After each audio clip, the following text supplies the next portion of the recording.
Bonjour tout le monde, nous sommes mardi 7 novembre 2017 et voici notre point bourse du jour. Hier, les marchés américains ont une nouvelle fois terminé en hausse, légère hausse tout de même. Le Dow Jones a pris 0,04%, le SP 500 0,13% et le Nasdaq 0,33%, porté notamment par la flambée des cours du pétrole qui ont pris plus de 3%. Le CAC 40 est au-dessus des 5500 ce matin, donc ouverture en hausse. Sens prioritaire toujours acheteur, on cherche à acheter sur repli pour optimiser nos prix d'entrée. On a pu le faire ce matin un petit peu sur ce niveau de prix, 5513,5 pour scalper. Voilà, on se contente de capter des écarts assez rapides. Sinon, on est toujours placé au niveau du trade du jour, par exemple, au-dessus des 5500 points. Donc pour s'offrir un potentiel de gain un petit peu plus important en achetant vers 5500 pour viser un retour dans la zone des 5520-25. Mais pour l'instant, le marché ne veut pas retracer beaucoup. Sur le DAX, eh bien, on est à l'heure actuelle sur un niveau d'achat.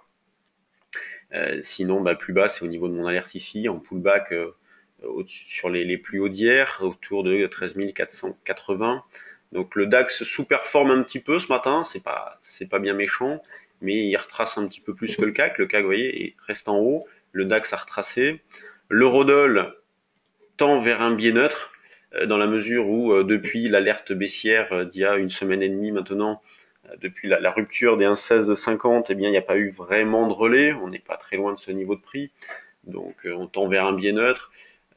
C'est pour ça que nous, on continue à travailler principalement vendeur, parce que l'indication en cours reste baissière. On va essayer de vendre vers un 16, 15, 20 et plus haut vers un 16, 40. Mais on peut très bien tenter dans une logique de scalp un petit achat autour des 1,1580 pour jouer un double appui avec hier après-midi. Voilà, c'est tout à fait possible aussi, mais c'est vrai que les probabilités d'avoir raison en vendant sont plus fortes qu'en travaillant à l'achat.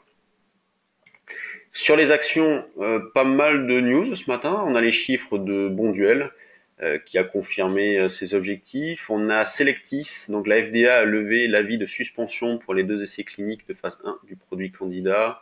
Donc Selectis, on verra après que c'est apprécié, puisque Selectis prend 6%. Legrand, troisième trimestre meilleur qu'attendu.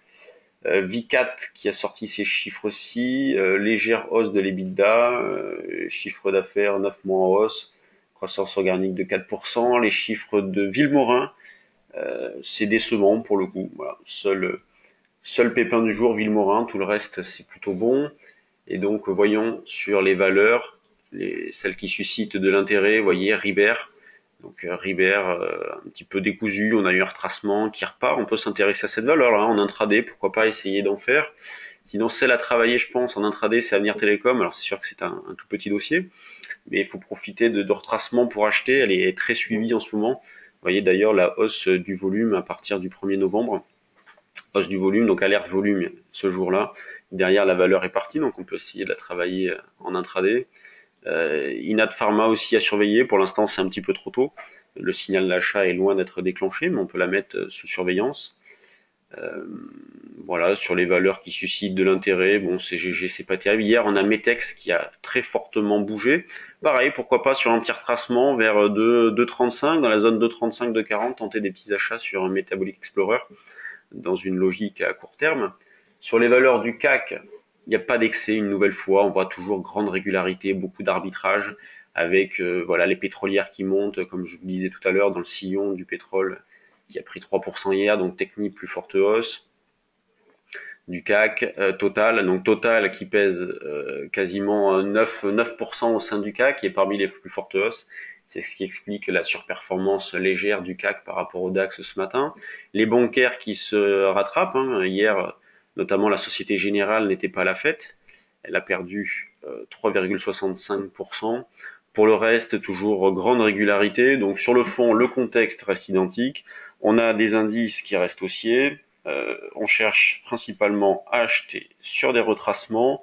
L'eurodoll, lui, reste baissier. On cherche à vendre sur des petits rebonds, des petites touches sur quelques valeurs, comme sur Selectis, Inat, voilà, quelques valeurs à surveiller.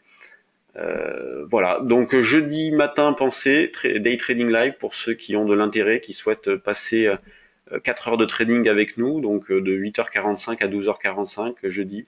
vous aurez la possibilité de nous accompagner dans notre matinée de trading en suivant nos écrans, en nous posant des questions, en dupliquant nos opérations éventuellement. Merci de votre attention et à demain pour un nouveau point bourse.